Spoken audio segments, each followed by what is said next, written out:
अपनी चर्चा अरिहंत भगवान के 18 दोष नष्ट हो गए हैं।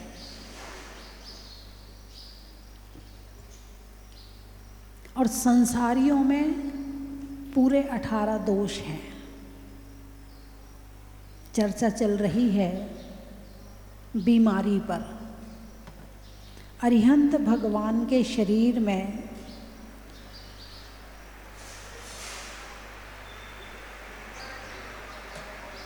किसी तरह की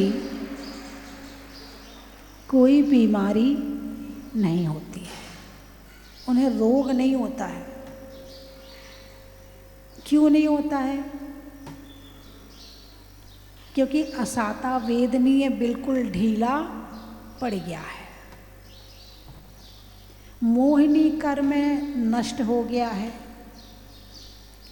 नाम कर्म की जो अशुभ प्रकृतियां थी वो भी समाप्त हो गई हैं।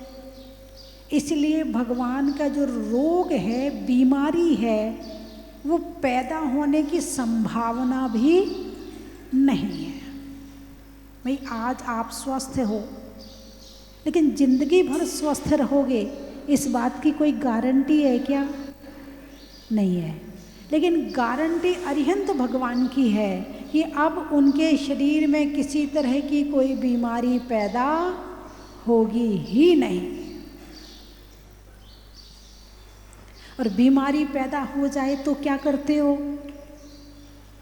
डॉक्टर के पास जाते हो, वैद्य के पास जाते हो, है ना, इलाज लेते हो, ठीक है ना। तो भोजन क्या है? दवाई है कि नहीं है भोजन? अरे बोलिए ना, है? मान लो हड्डियों में कैल्शियम की कमी हो गई तो डॉक्टर आपको दवाई देगा, ठीक है ना। दूध में क्या होता है? दूध में क्या होता है? कैल्शियम होता है। डॉक्टर ने दवाई देके ठीक किया और तुम बचपन से शुरू से दूध पी रहे होते तो कैल्शियम की कमी होती नहीं। अब तो चाय चलती है, चाय सुबह से दूध को काला करके पीते हैं। तुम्हें सफ़ेद चीज़ पसंद ही नहीं है, बाल सफ़ेद हो जाएं तो वो काले कर लेते हो। दूध सफ़ेद है तो पत्ती डाल के काला कर लेते हो। तुम्हें सफ़ेद चीज़, सफ़ेद तो शांति का प्रतीक है, सफ़ेद चीज़ शुभ का प्रतीक है, और काली चीज़, हाँ, लेकिन मुनीश्वरनाथ भगवान का अशुभ मत मानना। उनकी आत्मा इतनी शुद्ध हो गई, इतनी शुद्ध हो गई कि उनके शरीर का जो वर्ण है वो भी शुद्ध हो गया, वो भी पवित्र हो गया। अब उनके शरीर के स्पर्श को जो पाएगा वो उसकी और बीमारियां ठीक हो जाएंगी, इतने पवित्र हो गए। अब बीमारियां आएंगी नहीं। जो हवा उन्हें छूती है वो हवा तुम्हें छू लेगी तो तुम्हारी बीमारी ठीक हो जाएगी, इतनी पवित्र हो गई। बंधुओं, दूध क्या है? दवाई है। दूध क्या है? दवाई है। दूध में कैल्शियम है, पोटेशियम है, मैग्नीशियम है, कुछ कम है कुछ ज़्यादा है। दूध में संपूर्ण आहार है। एक बच्चा जब जन्म लेता है तो रोटी नहीं खाता, सब्जी नहीं खाता, है? क्या करता है? दूध पीता है, मात्र दूध पीता। यानी दूध संपूर्ण आहार है। और दूध में जो जो चीज़ें हैं, यदि दूध नहीं पीते हो, शरीर में कमी होती है तो फिर वो गोली खाई जाती है। विटामिन की कमी हो गई, विटामिन की गोली खाओ। डॉक्टर के पास गए, डॉक्टर ने कहा 2 बार खाना, तुम 10 बार खा लो, क्या होगा? डॉक्टर ने कहा था दवाई 2 बार खाना, तुमने कहा दवाई तो बहुत अच्छी चीज़ होती है, चलो 10 बार खा लेते हैं। हर 2 घंटे में तुमने दवाई खा ली, बताइए क्या होगा? दवाई दवाई रह जाएगी या बीमारी का कारण बन जाएगी? बोलिए ना, बीमारी का कारण बन जाएगी। ऐसे ही दूध भी दवाई है, तेल भी दवाई है, घी भी दवाई है, ड्राई फ्रूट्स भी दवाई है, फल भी दवाई है, सब्जी भी दवाई है। लेकिन दवाई को दवाई की तरह खाओगे तो ये तुम्हें स्वास्थ्य देगी, और दवाई को तुम फिर वो क्या बोलते हो, पिज़्ज़ा बर्गर ये बना बना के खाओगे तो ये बीमार कर देगी, क्योंकि इसमें मात्रा का पता नहीं चलता कि कितना मसाला डला है, कितना घी डला है, कितने तुम्हारे शरीर को चाहिए, इसका पता नहीं चलता। जैसे चाय बनाते हो, चाय में चीनी कितनी डालते हो? जितनी ज़रूरत है ना। सब्जी बनाते हो, सब्जी में तेल कितना डालते हो? जितनी ज़रूरत है। रोटी में घी कितना लगाते हो? सबकी एक मात्रा है, हर चीज़ की एक मात्रा है कि किस में कितना घी डालना है, कितना नमक डालना है, कितनी चीनी डालनी है, कितनी खटाई डालनी है, एक मात्रा है सबकी। और ज़्यादा डाल दो तो अरे बोलिए ना, खाने लायक नहीं रहेगा, और खा लोगे तो उल्टा हो जाएगा। जो स्वास्थ्य दे रहा था वो उल्टा कर देगा, ठीक है ना। ऐसे ही शरीर को चीनी की कितनी आवश्यकता है, घी की कितनी आवश्यकता है, तेल की कितनी आवश्यकता है, ड्राई फ्रूट्स की कितनी आवश्यकता है, जूस की कितनी आवश्यकता है, फल की कितनी आवश्यकता है, सब्जी की कितनी आवश्यकता है। यदि उतना दोगे तो ये स्वस्थ रहेगा, और ज़्यादा दे दोगे तो ये बीमार हो जाएगा, और कम दोगे तो भी बीमार हो जाएगा। डाइटिंग कम दोगे तो भी बीमार हो जाएगा, और ज़्यादा दोगे तो भी बीमार हो जाएगा। मैंने कल कहा था कि भोजन को दवाई की तरह करना चाहिए, भोजन को दवाई की तरह करना चाहिए। यदि भोजन को दवाई की तरह नहीं किया तो दवाई भोजन की तरह खानी पड़ेगी। अब गोली खाना ज़्यादा अच्छा है या भोजन को दवाई की तरह खाना ज़्यादा अच्छा है? बोलिए ना, क्योंकि जो आजकल की दवाइयाँ आ रही हैं, हर एक दवाई का साइड इफ़ेक्ट है। एक दवाई के साथ एक बीमारी फ्री। क्या? एक दवाई के साथ एक बीमारी फ्री। तुमने एक गोली खाई है, साइड इफ़ेक्ट कुछ और होगा, फिर उसकी गोली खाओ, फिर उसका साइड इफ़ेक्ट होगा, फिर उसकी गोली खाओ, फिर उसका साइड इफ़ेक्ट होगा, फिर उसकी गोली खाओ। बस खाते रहो। फिर तुम जैसे ग्राहक बन जाते ना, तुम्हारे यहाँ कपड़े का ग्राहक, सोने चांदी वालों के भी अपने पर्सनल ग्राहक होते हैं, ऐसे तुम भी दवाई वालों के ग्राहक बन जाते हो। और आजकल तो सेवा नहीं रह गया, एक धंधा हो गया, धंधा। मरीज आया है, शक्ल पहचान लो कैसा है, जेब में कितना है, शक्ल से इतना वो भी जान लेते हैं। पर्चा बड़ा सा बना दिया, आज इतना कर लो 8 दिन बाद आना, फिर इतना कर लो फिर 8 दिन बाद आना।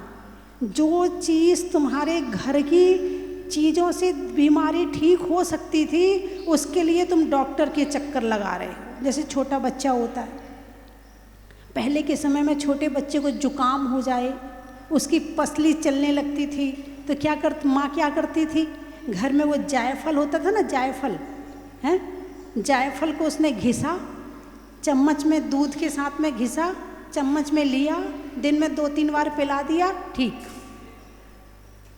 पुरानी महिलाएं बैठी हैं, यही करती थी ना। जुकाम होने पे बच्चे को कहाँ ले जाती थी? कहीं कोई डॉक्टर के यहाँ नहीं ले जाती थी, जायफल ही ठीक कर देता था उसको। हैं, गैस बन रही है तो क्या करते थे, जीरा खा लेते थे, अजवाइन खा लेते थे, हैं, हींग खा लेते थे, हींग डालते थे। ये सारी चीज़ें क्या, जीरा, अजवाइन, धनिया, सब चीज़ दवाई है। इसको दवाई की तरह खाओ। बात समझ में आई कि नहीं आई? बात चल रही है बीमारी की। आजकल बीमारी का हवा बन गया। इतना सा कुछ हुआ चलो डॉक्टर के पास, इतना सा कुछ हुआ चलो डॉक्टर के पास, लाइन लगी है। तो फिर जो बच्चे पढ़ाई करते ना, उससे पूछो बेटा क्या बनेगा? डॉक्टर बनूंगा डॉक्टर। भाई डॉक्टर क्यों बनेगा? बहुत पैसा आता है, बहुत जल्दी बड़े आदमी बन जाते हैं, क्योंकि बीमारी है, मजबूरी। और जो मजबूरी में आया, जो मांगोगे वो देगा। बात समझ में आई कि नहीं आई? हैं? तो पहले अपने आप को अपने घर में ही ठीक करने का प्रयास करो। और आज के समय में तो चलो मैं कह भी दूं कि घर में ही ठीक करने का प्रयास करो। जो तुम भोजन है वो भी एक जहर है। दुनिया भर के खाद डाले जाते हैं, दुनिया भर की दवाइयाँ छिड़की जाती हैं। सब्जी भी सब्जी नहीं रह गई, आधा जहर बन गई, धीमा जहर बन गई। दूध है, इंजेक्शन लगा के निकाला जाता है। कौन मेहनत करे? यूं यूं करके निकालना पड़ता है, बहुत मेहनत लगती है। तो इंजेक्शन लगाया, फटाफट निकल गया, मेहनत नहीं लगी। अब वो इंजेक्शन का जो असर है वो दूध में पहुंच गया। अब जो चीज़ आपको पौष्टिकता मिलने वाली थी वो मिलने वाली नहीं है, और हद पार कर दिया। जो कास्टिक सोडा है उसका दूध बना दिया, लोग पी रहे हैं। उन्हें पता ही नहीं कि हम क्या पी रहे, क्या खा रहे हैं। आजकल बाजार का खाना तो इतना अशुद्ध हो गया है, इतना अशुद्ध हो गया है कि खाने लायक है ही नहीं है। बहुत सारे लोग ऐसे हैं जिनके पास थोड़ी सी भी ज़मीन है, वो वहाँ खेती कर रहे हैं कि हमें बाजार का अनाज नहीं खाना है। वो अपनी सब्जी लगा रहे हैं, वो अपने घर में गाय बांध लेते हैं, भैंस बांध लेते हैं, क्योंकि बाहर की चीज़ें इतनी अशुद्ध हो गई हैं।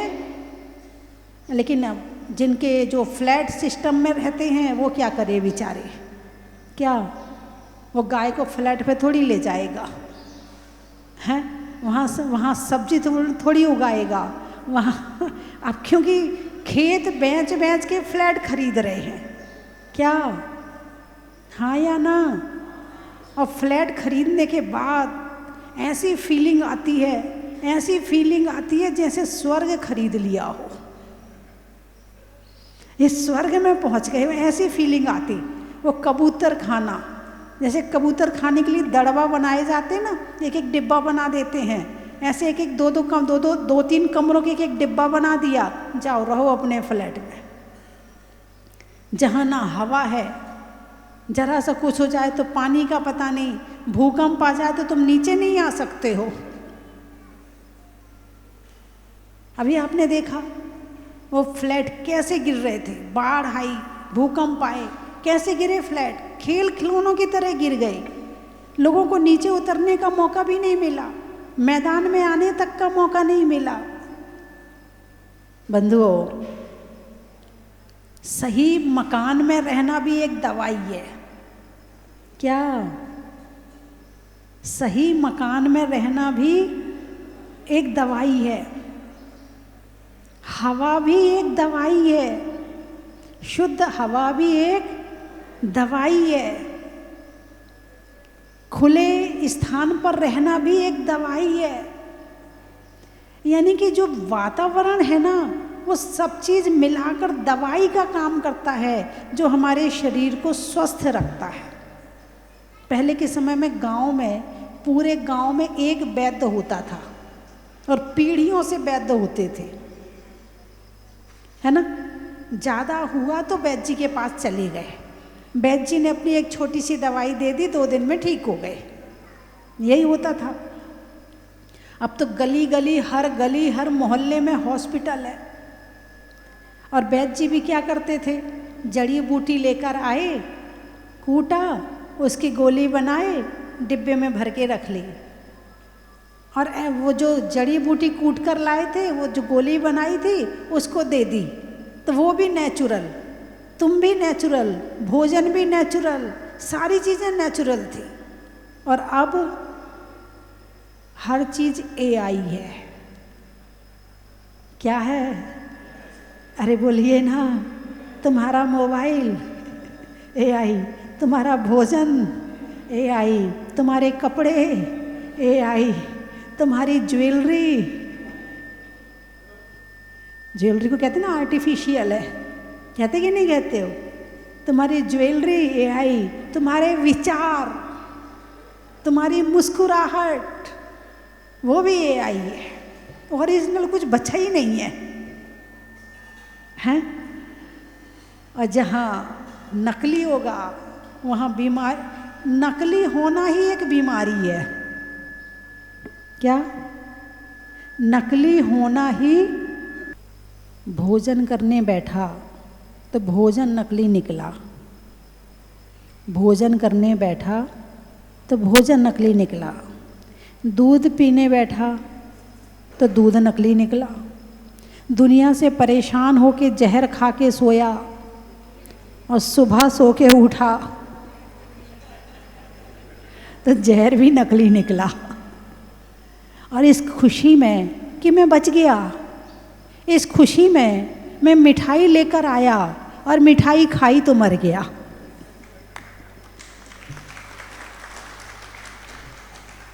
हर चीज़ नकली, हाय पैसा, ये जितनी चीज़ें हैं नकली चीज़ें, ये सारी पैसे के लिए, और सारा पैसा नकली चीज़ों के लिए। क्या? सारा पैसा किसके लिए? नकली चीज़ों के लिए। और नकली चीज़ किसके लिए? पैसे के लिए। नकली काम क्यों करते हो?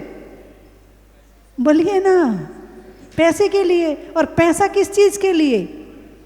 नकली काम के लिए। पहले के लोग ओरिजिनल थे, पैसे की ज़रूरत ही नहीं थी। तू मुझे गेहूं दे दे, मैं तुझे चावल दे दूंगा। तू मुझे घी दे दे, मैं तुझे तेल दे दूंगा।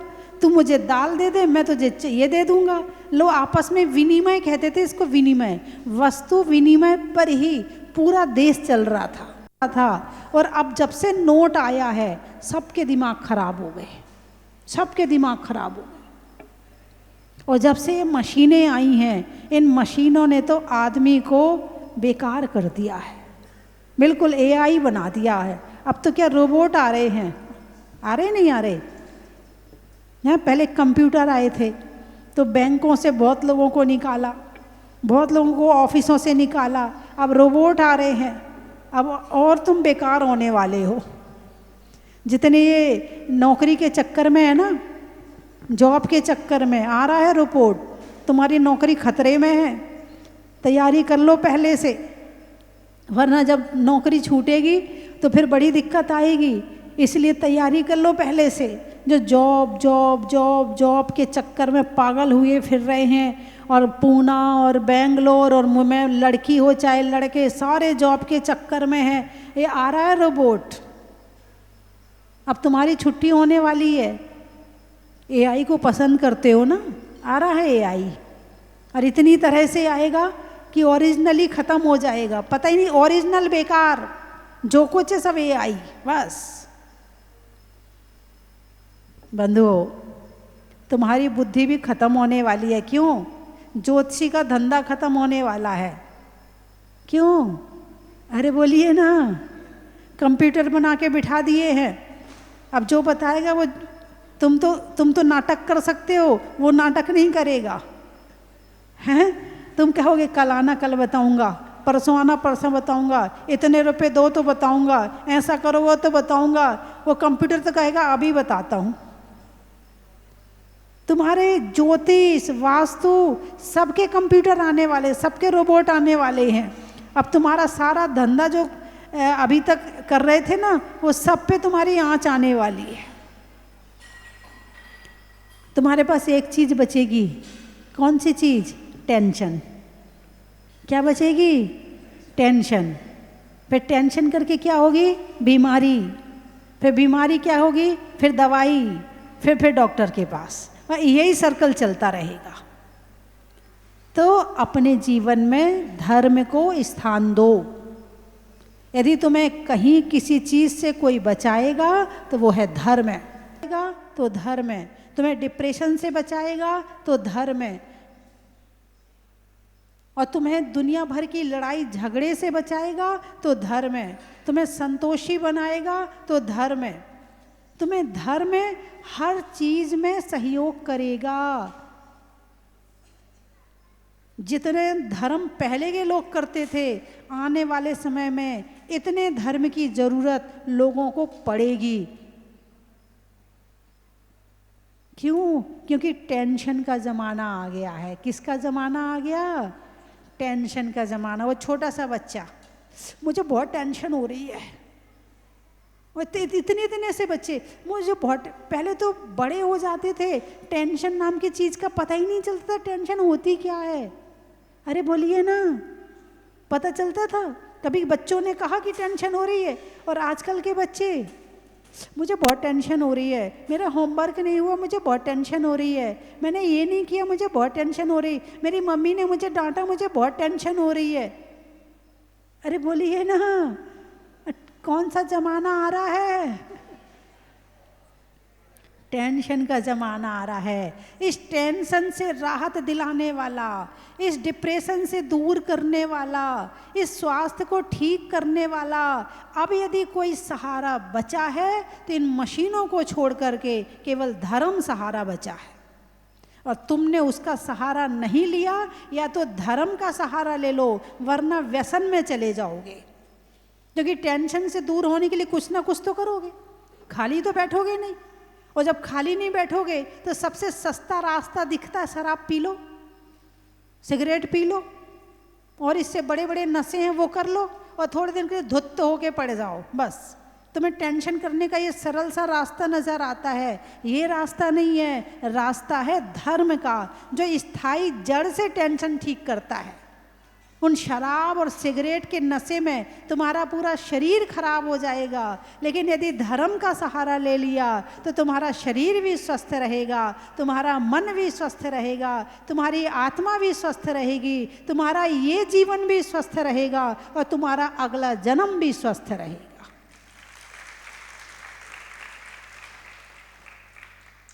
आने वाला समय बहुत टेंशन का समय आने वाला, क्योंकि तुम बेकार होने वाले हो। पहले दिमाग वालों को कहा जाता था बहुत होशियार है, अब तो रोबोट होशियार आ गया ना, तुमसे ज़्यादा होशियार। तुम तो भूल भी जाते हो, वो तो भूलता भी नहीं है। तुमसे तो गलती भी हो जाती है, उससे तो गलती भी नहीं होगी। तो आदमी घर में कौन सा नौकर रखना पसंद करेगा? जो चोरी करता है वो, जो भूल जाता है वो, जो काम चोरी करता है वो, या जो ईमानदारी से काम करे वो, मेहनत पूरी काम करे वो? तो रोबोट मिल जाएगा उसे। अब घर घर में रोबोट हो जाएंगे, नौकर खत्म। स्वाभाविक है, नौकर की जरूरत पड़ेगी नहीं। और जब नौकर की जरूरत नहीं पड़ेगी तो आधे लोग बेकार हो जाएंगे। अब आधे लोग बेकार होंगे तो क्या करेंगे? कुछ ना कुछ तो गड़बड़ करेंगे, क्योंकि सही करना आता नहीं है, इसलिए गड़बड़ ही करेंगे। तो आने वाले समय में यदि कोई सहारा है तो वो धर्म ही सहारा है, कोई दूसरा सहारा है ही नहीं। इसलिए अपने बच्चों में धर्म के इतने संस्कार डालो, उसे आत्मा का ज्ञान करवाओ, परमात्मा का ज्ञान करवाओ, उसे भक्तियाँ याद करवाओ, उसे ध्यान करवाओ, ताकि आने वाले समय में उसका जीवन सुखी रह सके। वरना टेंशन और डिप्रेशन में कब फांसी लगा लेगा पता नहीं चलेगा, और फिर रोते बैठना। तो इसलिए बचपन से धर्म के संस्कार उसके खून में भर दो। वो गलत राह पर जाए ना, इतना उसके अंदर में भर दो। यदि स्कूल का होमवर्क करना है और एक तरफ यदि पाठशाला का टाइम है, तो बेटा पहले पाठशाला जा, होमवर्क मैं बाद में करवा दूंगी, पहले पाठशाला जा। क्योंकि जो पाठशाला है वो उसकी आत्मा को सुखी करेगी। और एक टाइम यदि ये होमवर्क नहीं भी होगा, थोड़ी लेट भी हो जाएगा तो कोई बात नहीं है। बात समझ में आई कि नहीं आई? तो बात चल रही है बीमारी की, मानसिक बीमारी, वाचनिक बीमारी, कायिक बीमारी। समय हो गया है, उसकी चर्चा कल करूंगी, ठीक है? अरे बोलिए ना, सुन लेना, कल सुन लेना, कल आ जाना। नहीं आओगे कल? फिर कल चले जाओगे? कहाँ चले जाओगे? अपने घर चले जाओगे, मैं आपके घर आ जाऊंगी।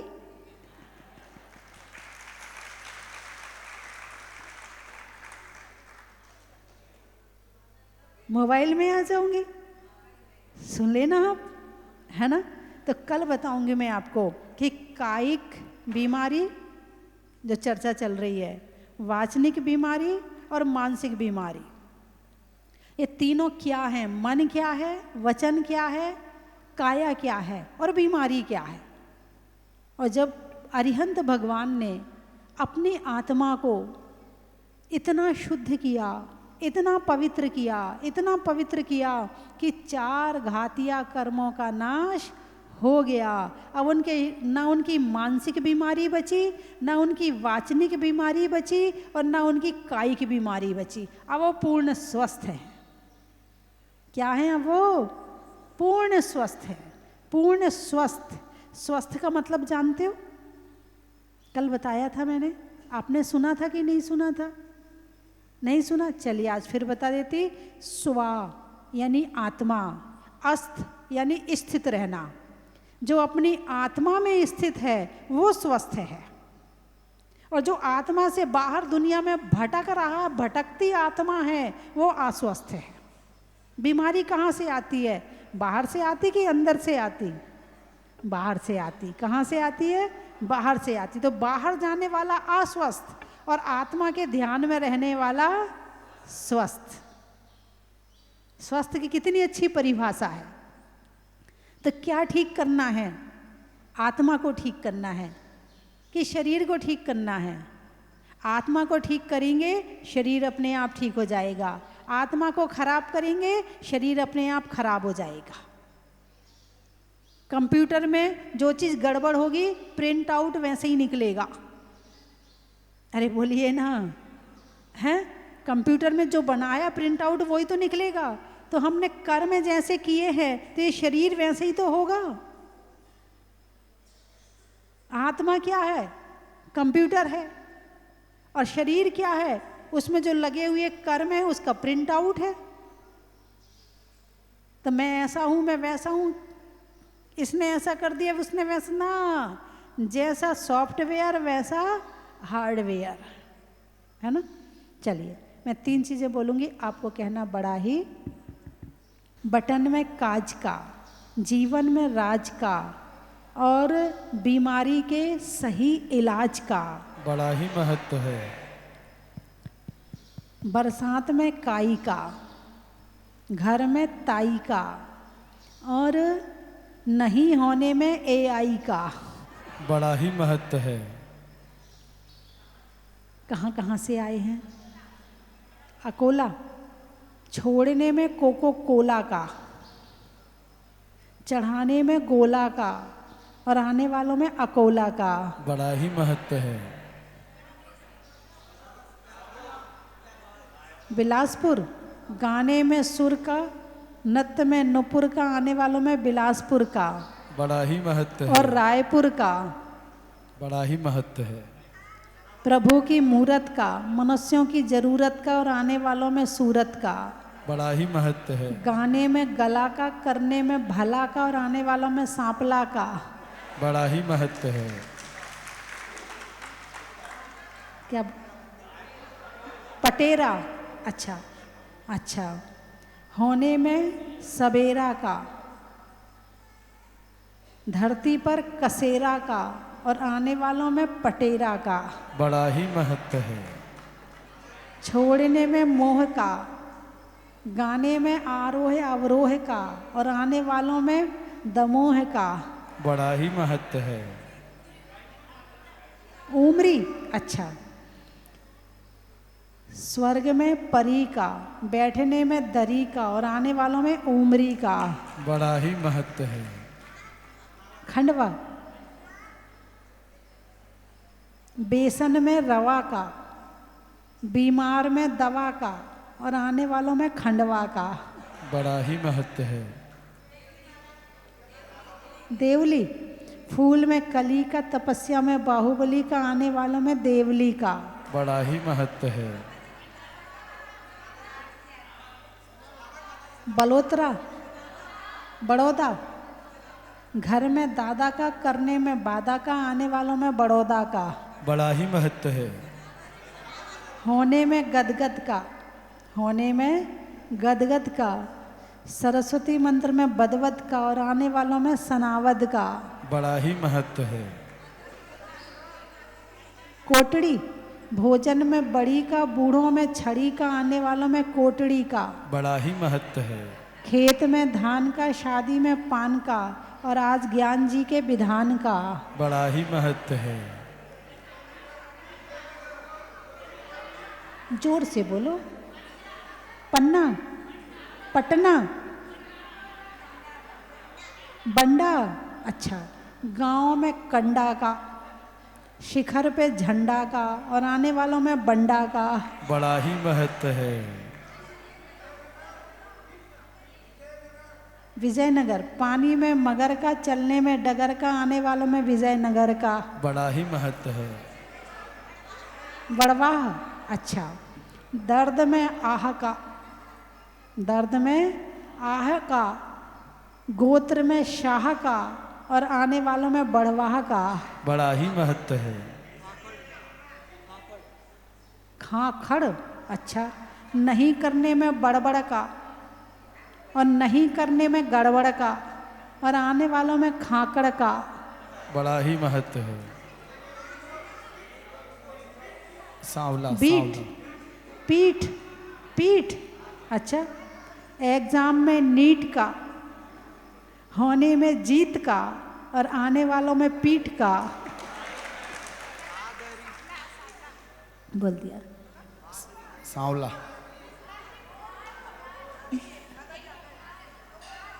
गोबरा, कोबरा, कोबरा, सांप वाला कोबरा,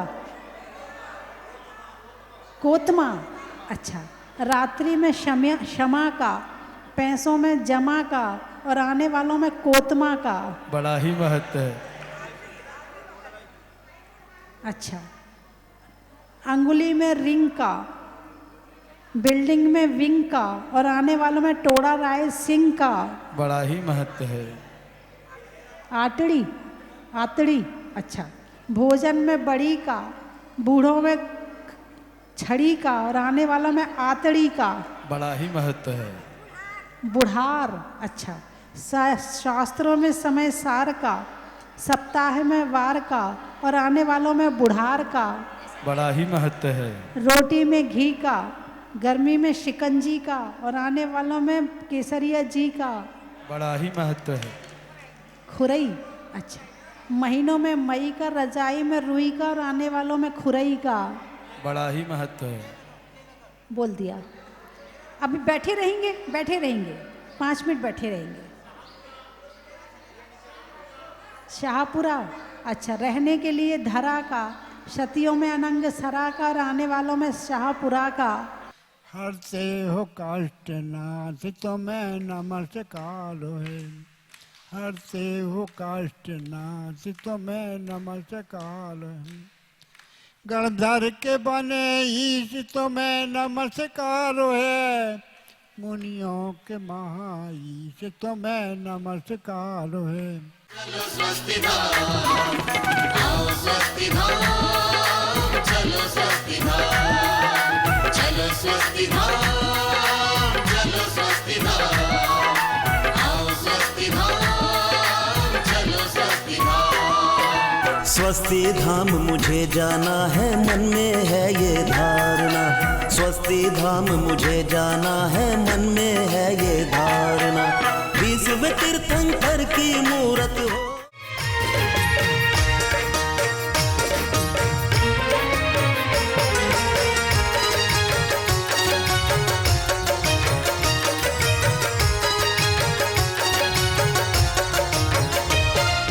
पिता सुमित्र के राज दुलारे, माँ पद्मा जी के नैनों के तारे, पिता सुमित्र के राज दुलारे, माँ पद्मा जी के नैनों के तारे, राजगृही में जन्म लियो आप, राजगृही में जन्म लियो आप, आओ आओ मनाए खुशी